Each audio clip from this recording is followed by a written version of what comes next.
Ireland's history is a rich and wonderful mixture of fact and fantasy.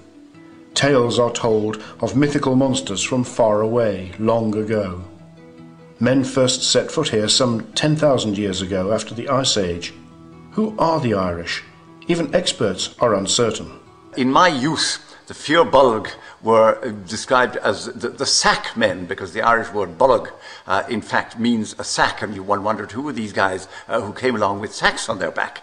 But in fact, it is extremely likely that this word bolg, B-O-L-G, comes from the tribe, the Belgae, who Caesar came across in his Gallic wars as living in the area that you would roughly call Belgium today. The last of these invaders were the Milesians, and these are people who are thought to be the ancestors of the modern Gaels of Ireland. From wherever they came, these early Irish seem to have established a stable, civilized society ruled by Druids. People came from all directions into this island, and we're a great mix and gathering. Mongrels, in other words, which are of course much healthier and tougher animals than thoroughbreds and aristocrats, and we're not as mad as aristocrats as we know from the British royal family. The Druids ruled their kingdom soundly from palaces at the hill of Tara and the rock of Cashel. But Irish ways were to be replaced by foreign notions. Druids were ousted by immigrants from desert lands thousands of miles away.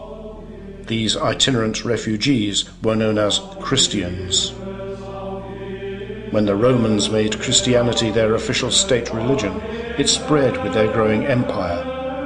Ireland was never militarily conquered by the Romans, who simply colonized the souls of the Irish people.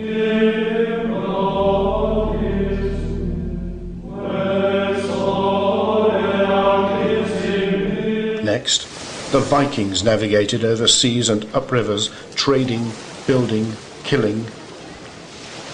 The bold men of the north sailed up the Shannon. They penetrated Ireland's interior, destroying the abbeys and distinctive Irish lifestyle.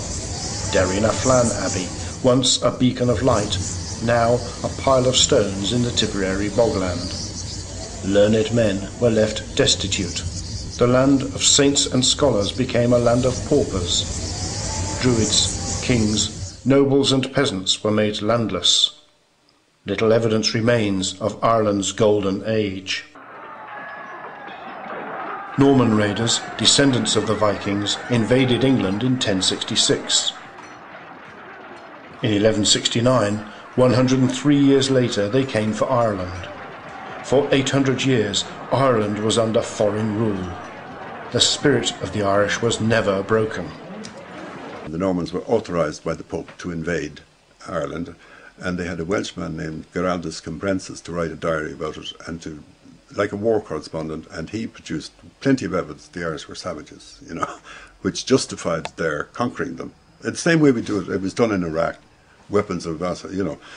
So when you want to conquer a place, you say they're all savages and they're eating each other, so they must be civilized. Later, the English, at war with France, Italy and Spain, feared an attack through Ireland. England's enemies were Ireland's friends.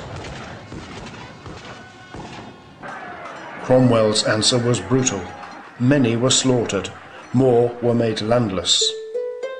The price of England's liberty was paid in Irish blood. While England prospered, many in Ireland were left destitute as Englishmen were given Irish land. They suffered more as famines swept away the weakest. Millions died. For some, emigration was an option. Many didn't have the price of a ticket. Left behind, starving, homeless, some begged, some stole to feed their families. Nobody wanted the landless poor.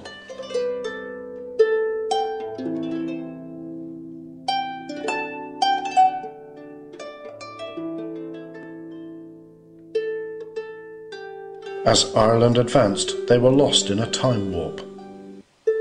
Over centuries, the landless learned how to survive.